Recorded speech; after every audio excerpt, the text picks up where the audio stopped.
So dalawa yung nakikita ko na punto dito, Sir Arnel. Kasi yung 94% na maliliit, since maliliit sila, isa, dalawa, most likely yung cultural management na ginagawa nila dito ay hindi yung recommended ng kagaya ninyo ng mga expert. Pangalawa, ito naman malalaki dahil iba rin yung purpose just to protect yung mga lupa nila. Hindi rin na ibibigay din yung tama para maibigay din o mailabas din yung potential ng cattle farming.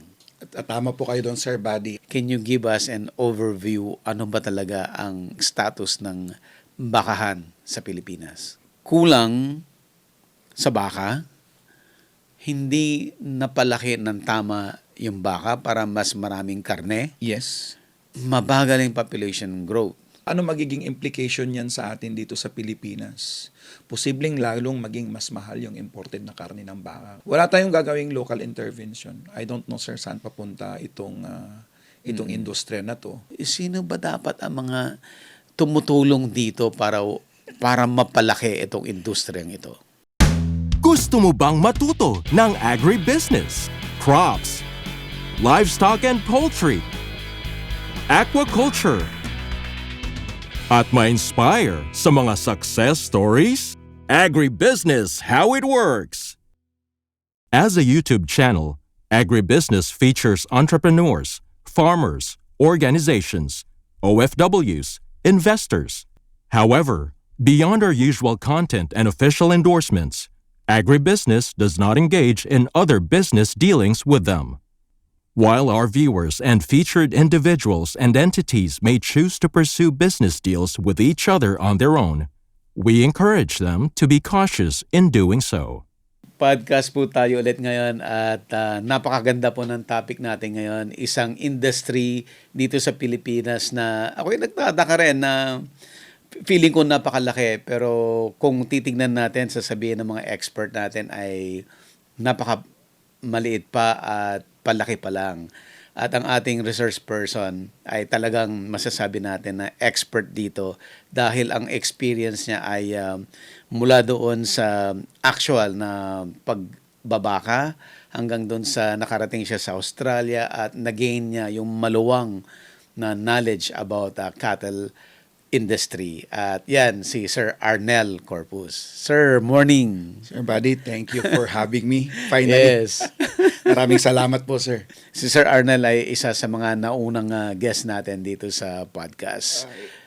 It's an honor, sir. Thank you po. Yeah. Pag-uusapan natin yung industry ng cattle dito sa Pilipinas at probably doon sa Australia. At ating discussion ay base lamang sa sarili nating opinion. At obserbasyon Yes. at experience, Sir Yes, Arnel. Yes, sir. Yan. Opo. At disclaimer din po, hindi rin po ako expert sa pagbabaka. At sinishare ko lang po yung aking karanasan na 32 years sa pag-aalaga ng baka at mahigit kalahating milyon na rin po yung aking napataba. Ayan. Okay, umpisa na natin, Sir Arnel.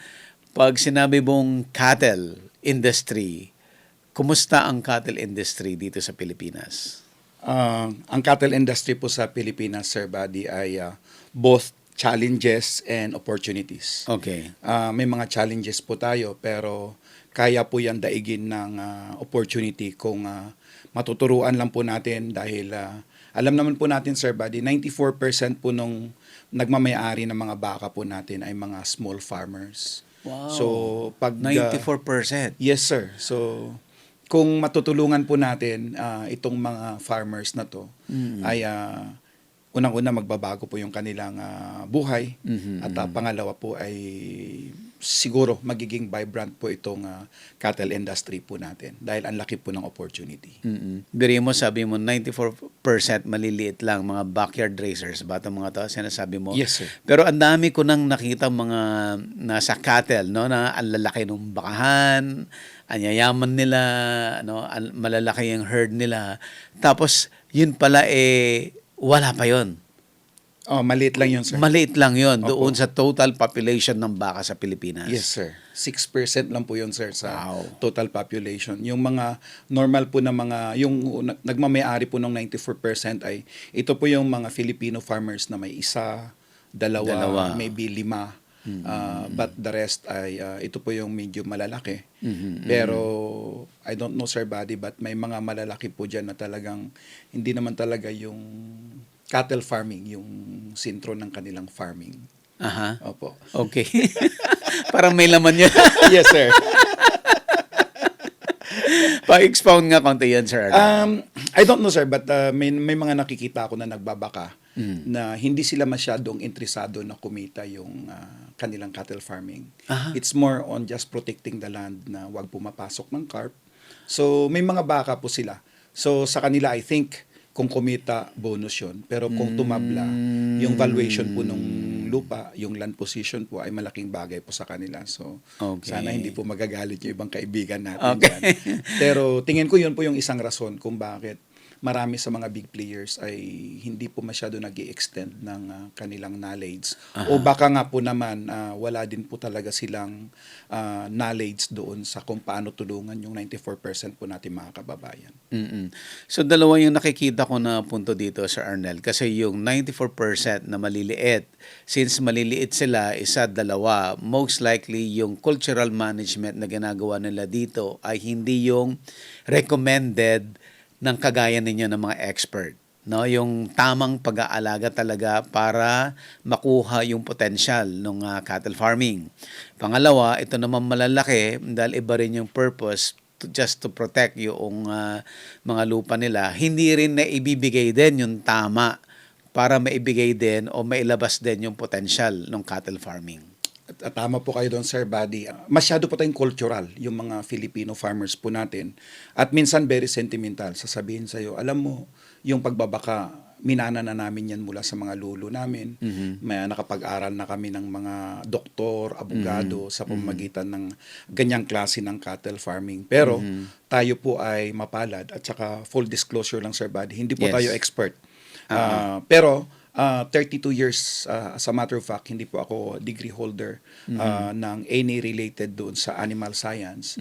Pero meron po tayong 32 years of experience, unang 10 taon sa Pilipinas, and then I went to Australia for 11 years, and then bumalik po ulit sa Pilipinas, at ngayon ay bumalik ulit sa Balik ulit sa Australia. Australia. Opo. So yun pong experience natin, sir. Ang kagandahan po nito is naiintindihan ko yung kultura ng Filipino. Marami pong pwedeng magturo sa atin na taga-ibang bansa. Okay. Pero hindi po nila ramdam yung araw-araw na experience ng mga Filipino. At hindi po nila matutumbok kung saan nila tutulungan yung mga Filipino dahil unang-una, hindi nila naiintindihan, Hindi naiintindihan. yung araw-araw na pamumuhay. Yeah. Gusto ko lang expound yung sinabi mo na, okay, paano ba at present time mag-alaga ng baka ang mga maliliit nating farmers? So sa ngayon, Sir Buds, unang-una, gusto ko ipaliwanag, may tatlong segment po kasi yung cattle farming. Okay. Ito yung cow-calf operations kung saan binubuntis, pinapaanak yung baka. At pagdating po ng 7 months or around 150 to 200 kilos ay winawalay Okay. para papasok doon sa second segment. Ito po yung backgrounding. Okay. Yung backgrounding po mula 200 kilos hanggang aabot ng 350 kilos bago ipasok naman doon sa third segment, yung cattle fattening. Sa kasalukuyan, sir, yung first segment natin ng cow-calf operations, madalas yung mga smallholders, nabubuntis nila yung baka nila pag 3 taon na sila. So, It's too late. it's too late Okay. compared to like Australia. Sa Australia po, pag edad po ng 15 months yung kanilang heifer, or kung umabot na doon sa 60% ng kanilang matured weight, ay binubuntis na. So, pagdating po ng 24 months, may anak na. So, sa atin, aabot ng close to, kasi 9 months yung pagbubuntis, magpo 4 years na bago naka-create ng anak. And then, ang isang opportunity nga po dyan, 2 months later, after na magbigay ng anak, yung mga baka, ay nabubuntis ulit. So, nagpo-produce siya ng isang guya every year after nung first calving niya. Sa atin po, ay 3 taon, 2 baka lang po yung, 2 guya lang po yung napoproduce natin. So, yun po yung isang opportunity at saka challenges na dapat natin pagtuunan ng pansin. Ibig sabihin, sir, yung mga baka natin, kaya tumatanda, before sila mabuntis or para supposedly mas maraming time mabuntis dahil ba ang mga farmer ay hindi alam? Yes, sir. Unang-una, hindi alam. Hindi alam. At naniniwala na masisira yung baka pag binuntis ng mas maaga. Mm. Pero higit sa lahat, sir, is yung feeding. Kaya hindi naaabot kaagad yung 60% ng mature weight dahil hindi natin natuturuan yung ating mga farmer na pwede po nating maging intensive yung feeding natin sa ating mga heifers para as soon as possible, ma-hit po nila yung 60% ng kanilang body weight na yun po yung criteria para pwede na po sila buntisin. So, sabi ko nga po, katulad ng Australia, 12 to 15 months ay umaabot na sila doon sa 60% ng kanilang maturity weight. At yun, at 15 months, nabubuntis po sila. So, sana nga sir, along the way, ay pag-usapan natin, paano ba yung tamang feeding? Kasi hindi lang po ito purely nutrition, sir, body. Ito po ay isang holistic na sistema na dapat po maintindihan ng mga farmers po natin. Okay. So Sir Arnel, ibig sabihin, itong hindi nagiging masyadong productive tayo, it's because, dahil may kinalaman sa kinasanayan, sa kultura ng Pilipino? Kultura, sir. As a matter of fact, ito sa patuloy nating pag-uusap, may mga ilan pong paniniwala po yung mga farmers po natin. Wala po tayong problema doon sa mga old tradition, sir, body. Kanya lang, mayroon na pong bagong technology, mayroon na pong explanation kung bakit hindi natin dapat ginagawa itong mga ginagawa natin ngayon. At sana nga po, through po sa channel ninyo ay mabigyan po ako ng pagkakataon na mapaabot sa kanila. Wala naman po ako bang intention dito, sir, body. Kundi, gusto ko lang po na ma-share po yung aking karanasan. Yes. Para naman po, pagdating ng panahon ay mas mabilis po yung kanilang pag-unlad. Okay. And yung pangalawa, sir, na punto kanina? Yung backgrounding, sir. Yung Yan po yung backgrounding. pangalawang Okay. segment po ng cattle farming kung saan paaabutin natin yung 150 or 200 kilos po na guya and to 350 kilo na hindi po natin siya pinataba. Ang purpose lang po natin ay pahabain po yung kanilang frame, body frame, in preparation po doon sa magiging efficient na cattle feeding. Sa bansang tulad po ng Australia ay ang duration po dyan ay nasa 11 months. So, 7 plus 11 at 18 months, ready na po yung baka na pumasok doon sa third segment, yung cattle fattening, which is 100 days. So, even sabihin mo, that's 3 months, 18 plus 3, 21 months, sir, nasa 500 to 700 kilos na po yung kanilang baka, kinakatay na. Gaano ka-importante itong second stage na to? Yung second stage, sir, mahalaga. Kasi minsan, nasasayang po yung pera ng mga farmer na yung bagong walay na baka ay pinapataba na po natin. Unang-una, hindi natin maabot yung kanyang maximum potential. Hindi natin maha-harvest yung baka natin na 500 kilo and above. Dahil at early stage, pinigilan natin yung paghaba ng buto, yung paghaba ng frame. So, kailangan po maturuan natin yung farmer. Ano ba yung tamang paraan doon sa 11 months na yon? Or sa ngayon nga, sir, may nagba-backgrounding po dyan, pero inaabot po ng 2-3 taon bago nila maabot yung gusto nilang frame. Dahil nga rin po sa kakulangan doon sa education pagdating po sa tamang pagpapakain ng baka. So, babalik po siya doon sa tamang feeding? Tamang feeding lagi, sir. Throughout sa whole cattle farming boys, naka-anchor po yan sa tamang feeding. At hindi lang po yan yung nutrition, sir. Kasama po yung buong sistema. But anyway, i-discuss ko natin later on yung specific na yan in details yung feeding. Yes, sir. So sir, okay, so kailangan pahabain mo muna yung frame. Paano ba yun, sir? Sa frame, sir, kasi di ba yung early stage naman, natural na develop na yung mga internal organs, andun na yung muscles. No? So, natural lang. Ang problema lang kasi natin, pag early pa, pinakain na po natin sila nung high value rations na katulad po ng ginagawa sa fattening, na nahihinto po yung bone development eh. Okay. So kaya importante. Ang problema lang nga natin minsan, sir, body, kung titingnan sana nga natin dyan, during the backgrounding period, yung baka natin ay tumutubo pa rin ng kahit mga kalahating kilo isang araw. Instead of the teetering system, kung saan maswerte ka na kung may 100 grams or 200 grams. By the way, sir, body, sa ruminant farming katulad ng baka, kambing, kalabaw at saka karniro, hindi naman po yung hayop ang pinapakain natin eh. Yung rumen. Yung rumen po, Yeah. yung microbes po sa rumen. So, mahalaga po yan na maintindihan po ng ating mga Okay. kababayan. So sir, dito sa stage na to, dito sa second stage, ano yung pinapakain sa kanya para hindi siya mapunta doon sa fattening stage? More on sa pagkain ng baka, Sir Buddy, may dalawang major ingredients po dyan. Yung tinatawag nating raw feeds. Ito po yung damo. At yung tinatawag po nating concentrate. Or sa Pilipinas, tinatawag pong feeds. Yung feeds, technically parang commercial kasi kaya tinatawag ng feeds.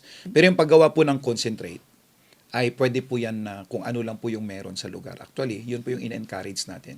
Kung ano meron sa lugar ninyo na mura, katulad po ng darak, or kung may copramil, or kaya sir, katulad ng dahon ng ipil-ipil, napakaganda po nung mga ano niyan, nung mga ingredients yung components niyan na pwede natin gawin. So dito po sa backgrounding, sir, more on raw feeds po yung pakain natin. Okay. Supplemental lang po yung concentrate side kasi ayaw po nating tumaba. Gusto lang po natin na nauunat siya. Pero wag naman sobrang bagal na inaabot ng 2-3 taon na pag kinatay na po yung baka natin ay kindergarten na po. Matigas na. 6 years old na. Opo. Oh, I see. After this second stage po, dapat 11 months 11 na months dapat na yung second pa lang stage. yung baka. 18 na po pag-graduate 18 niya. na. Kasi Okay. 7 and then win siya at 7 Okay. plus 11 months na backgrounding. Okay. At 18 dapat sir nasa 350 kilos na po yung baka natin. And 18 that's, months. papasok na siya sa fattening. Ready na po siya for cattle fattening. Okay. Doon po sa cattle fattening, gaano ho siya magtatagal dyan? 100 days. 100 days lang. Intensive po yan, Sir Buddy. At makikita naman po sa may sariling page din po tayo kung saan sinishare po natin yung mga technique natin. Makikita po ninyo na ang pinakamababang pwede pong tubuin ng baka dyan is 1.5 kilo a day. A day. A day. So yung 350 kilos po natin at 100 days, nagiging 500 kilo yung baka. At ang maganda nito, sir, yung 350 kilo na yun po yung mga kinakatay na natin ngayon on the average sa Pilipinas. Ang carcass recovery po niyan is around 48 to 50% lang kasi hindi po hinog yung baka. Ito pong na-fattening, sir, 54 to 56% po yan. So imagine, parihong baka, finatin lang natin ng 100 days. From 175 na carcass recovery bawat ulo, nagiging 275. So, dagdag kita po sana sa ating mga farmers. Kung interesado lang po silang mag-unlearn, Sir Buddy. Mag-unlearn. Unlearn. Okay. Sir, going back to that, no?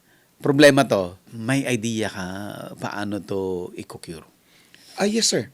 Tulad ng sinabi natin, yung rason po kung bakit hindi natin napapaanak yung baka natin at 15 months or tagal bago natin marating yung 60% ng kanyang mature weight, yung haba ng period ng backgrounding, at saka yung haba ng period ng fattening. Marami po dyan, 6 months po yung fattening period nila. At ang tinitingnan po natin dyan lagi, Sir Buddy, is yung cost per kilo gain. Okay. Kung araw-araw ka nagpapakain na hindi mababa yung ADG mo, mataas yung cost per kilo gain mo, syempre, di ba? So, talong-talo po yung mga farmer. So, lahat yan, sir, is nag-uumpisa po doon sa sistema po ng tamang pagpapakain. Ang ibig ko pong sabihin dyan, unang-una is animal welfare. Dapat maintindihan natin kung ano po yung behavior ng baka. Sir, ang baka, they are herd animals. Okay. They don't want to be separated from each other. Meron po silang sariling hierarchy kung saan meron po silang alpha, meron po silang mga followers. At yung pagiging present po nila as a group ay tumataas po yung kanilang cattle intake dahil hindi po sila nai-stress compare po sa individual. And then, ang baka po, sir, it's a habit of, creature of habit po yan. Gusto po nila kung ano yung ginagawa nila araw-araw, paulit-ulit. Paulit-ulit. Kasama po yung sa pagkain. So, animal welfare, tamang sistema ng yung infrastructure. So, importante po sa baka na meron po siyang access 24 hours a day sa malinis na tubig. During fattening, 22 hours na at least 12% na crude protein at 3% po na dry matter based on the body weight. Ngayon, sir, ang isa pa nating nakikitang problema dyan is of course, yun nga, dahil nga ando doon yung traditional. Ang nakikita ko po, kaya mabagal kasi minsan ayaw po nila mag-invest nung tamang trends. Okay. Di ba? Kaya sa baka po kasi may tinatawag tayong maintenance growth. Yung maintenance growth, yung baka kumain lang pero hindi tumubo. Okay. Ang sayang po yun, sir, kasi between the maintenance and the weight gain ay maliit na lang. Kumbaga sa namamasada ka ng jeep, kung 1,200 yung pamasada mo, nung inabot na yung driver yung 1,200, umuwi na po siya. Tama-tama lang pang boundary. Ganun na ganun po yung nangyayari doon sa baka po natin. So, sayang po yung opportunity na kung maturuan natin yung farmer na kunting-kunti na lang. Siguro kumain na yung baka mo ng 15 kilos na silage at saka 2 kilo na concentrate, kumbaga. Yun na yung kinain nila, pero tumabla ka lang. Hindi ka tumaas ng 100 grams, tumabla ka lang. Pero ito parang hypothetical lang. Pinakain mo ng dagdagan mo ng 5 kilong silage at saka 2 kilong concentrate, magiging 1.5 kilo a day ka na. Yun po yun, sir, yung mga opportunity na gusto kong maintindihan po ng mga farmer po natin. So ito, going back doon sa hindi aral, yung maliit na, yung ordinary farmer na yung ipapakain niya ay nabitin. Yes, sir, nabitin. Yung mga nadidiscuss natin ay part na yan ng cultural management, no? Paano mag-alaga ng baka. But going back ulit doon sa ating industry, okay, dito sa Pilipinas, can you give us an overview, ano ba talaga ang status ng bakahan sa Pilipinas? Bago ko sagutin niya, Sir Bats, idadagdag ko lang, no? May mga cultural practices pa po na dapat i-bust po natin. Sige, sir. Una. Sige. Ito, sir, yung marami ako nakikita, no, na naghahalo sila ng, let's say for example, asin. Okay. Kasi paniniwala po natin yung asin, pampagana po ng pagkain. Naghahalo ng asin or molasses sa tubig. Okay. Yun po, para sa akin, Sir Buddy, ay kailangan ipaabot natin sa farmer na hindi po nakakatulong doon sa paglaki ng baka yun. Mali Kasi- po yan. Technically, yes. Okay. Kasi pag naglagay ka po ng tubig, ng asin doon sa tubig at saka molasses, napipilitan po yung baka na higupin ng maraming tubig.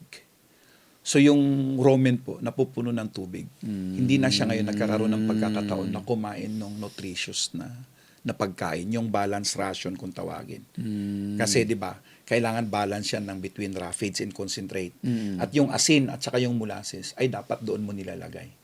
Para doon po sila mag-focus ng kanilang pagkain at natural po yung pag-inom nila sa tubig. Kasi yung baka, sir, 'di ba sabi ko, creature of habit sila. Okay. Pag sinanay mo po sila na laging kunti lang yung pagkain at laging wala po yung tubig, mag-a-adjust po sila doon eh. Mabubuhay po sila na ganun lang po yung buhay nila. Kunting pagkain, kunting tubig. Kanya lang magbabayad ka kasi abutin ka nga ng 7 taon bago mo ma-harvest yung baka mo. Now, the cattle industry, sir, I think we Okay. only have 2.5 million heads of cattle In the Philippines, right now? Right now. 2.5 million. Opo. At 94% niyan ay pinagmamayari po ng mga mahal po natin mga small magsasaka. farmers, Opo. yes. At ang per capita consumption natin, sobrang baba, sir. Maniniwala ka na mahigit 3 kilo lang po.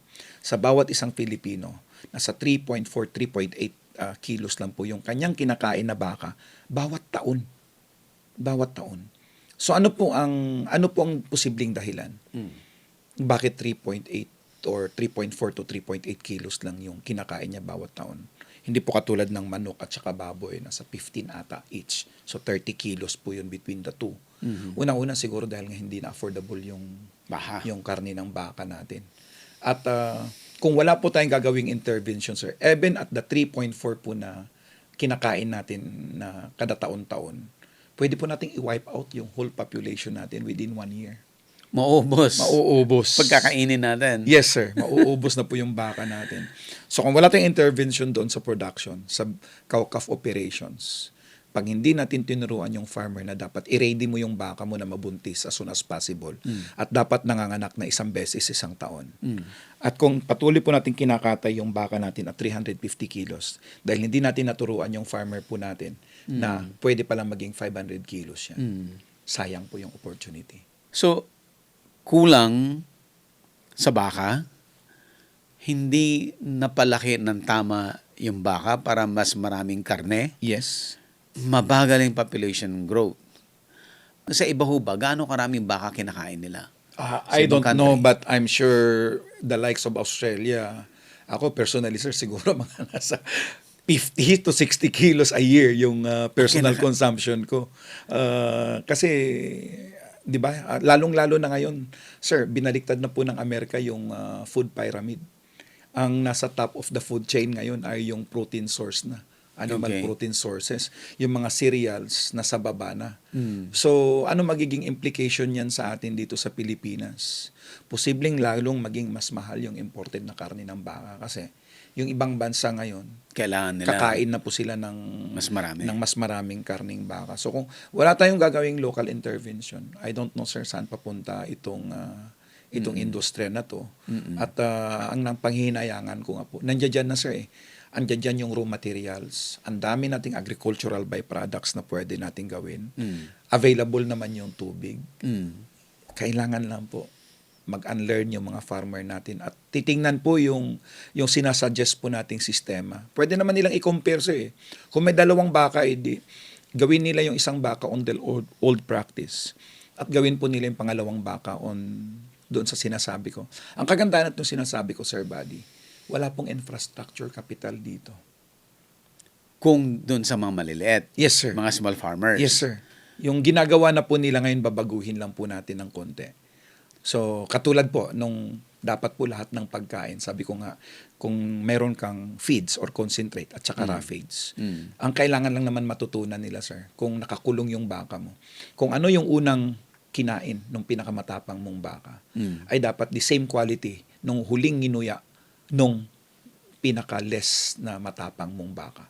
Yun po yung ibig kong sabihin na kailangan lang baguhin natin. Huwag natin i-layer-layer yung pagkain, dapat po laging nakamix.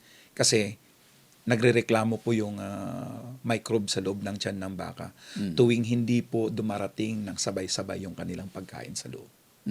Dahil small farmers, na napag-usapan natin kanina na because of culture, na may preference sila na ito yung gusto nilang gawin. Okay.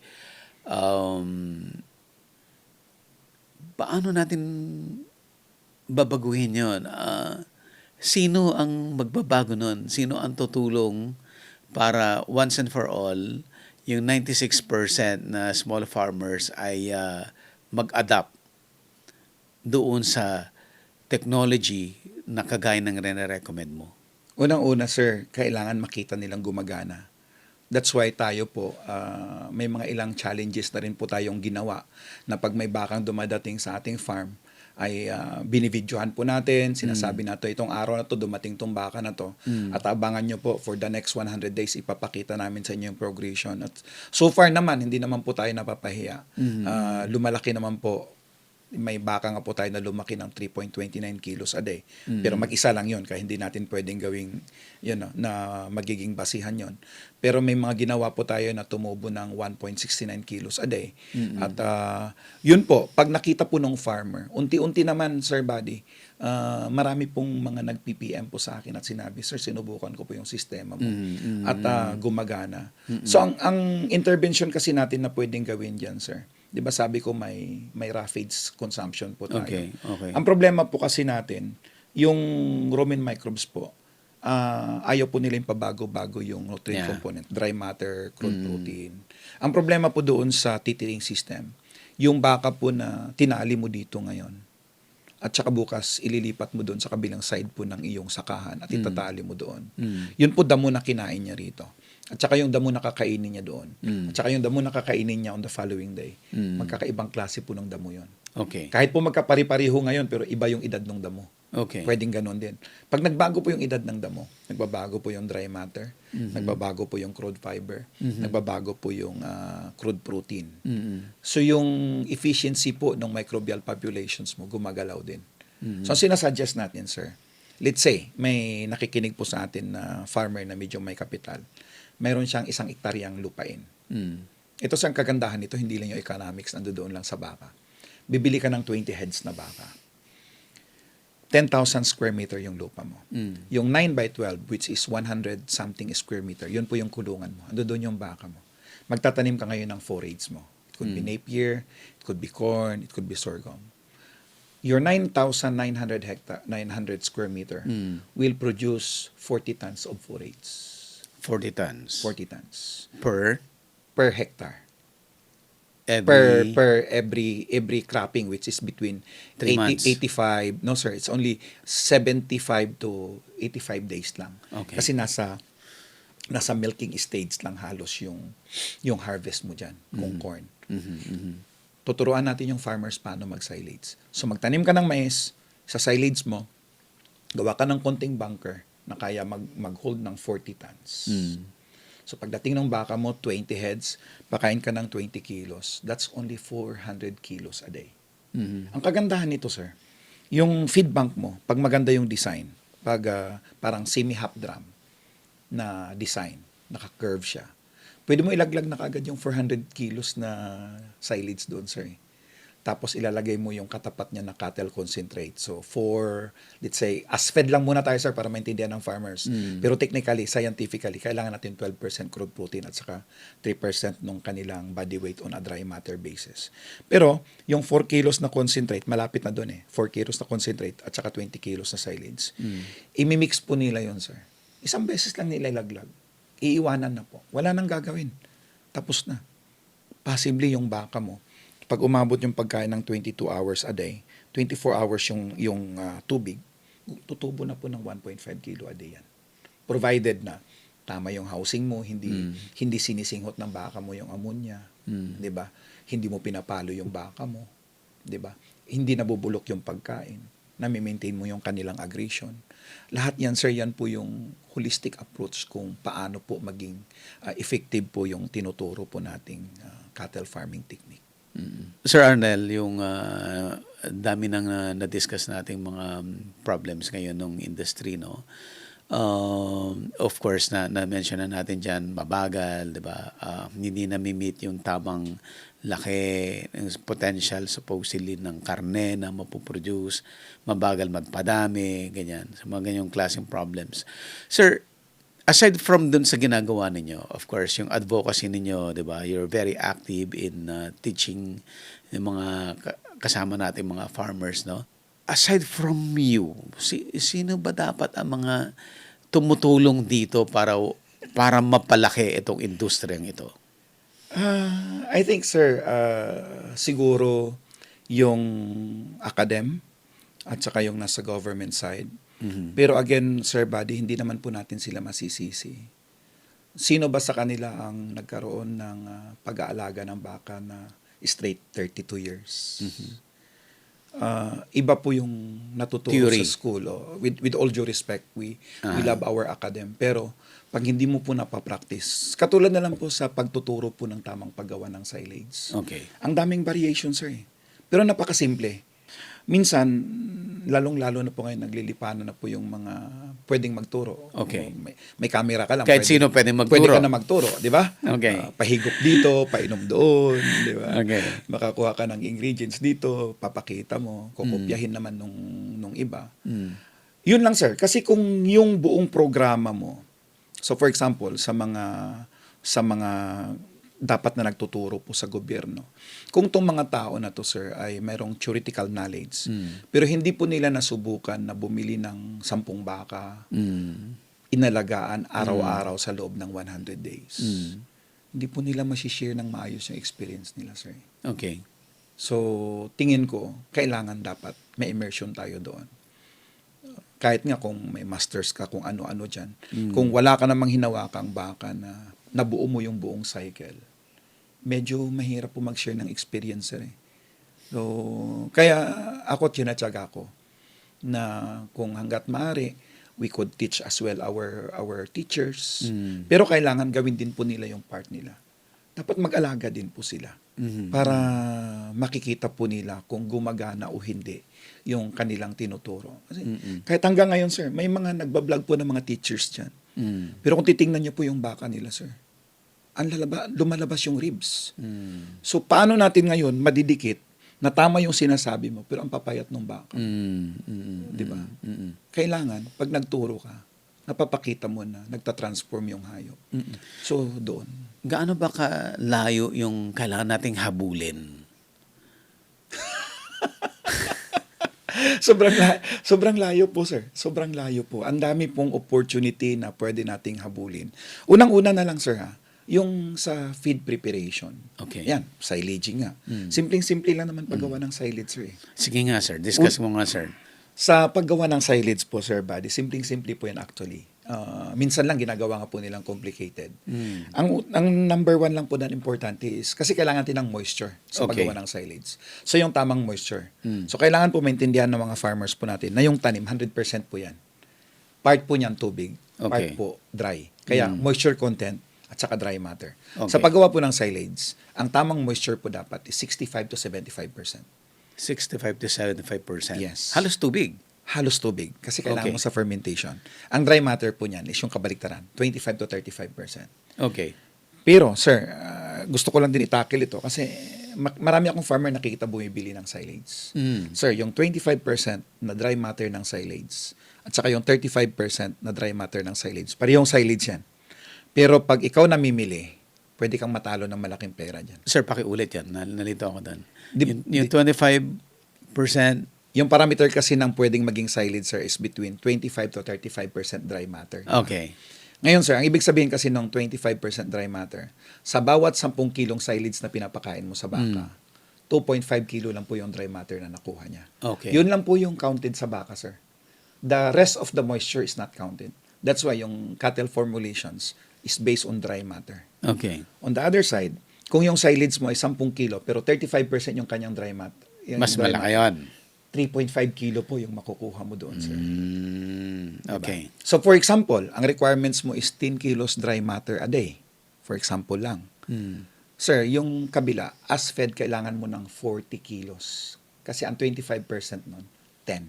Yeah. Dito po sa kabila, sir, kailangan mo ng 30 kilos lang. Kasi ang 35% nun is 10.5. Sir, if you buy 70 pesos o 7 pesos na silage, in one day, ang difference mo is 70 pesos. Kailangan maintindihan po ng farmer yon. Kaya, kung mas maganda, ikaw ang mag-prepare ikaw gumawa ng sarili mong silage para po hindi mo na masyado iniintindi kung 25 ba ito or 35% ba ito. Kasi parehong magandang silage yan. Kanya lang hindi binibilang ng baka yung moisture part ng component. Kaya binibiro kita kanina. Pag may nakita po ako nag-advocate dyan ng masyadong mababasang pagkain, natatawa po ako kasi hindi po nila mamemet yung 3% na dry matter requirements po ng baka araw-araw. So yun po yung una, sir. Correct moisture or correct dry matter.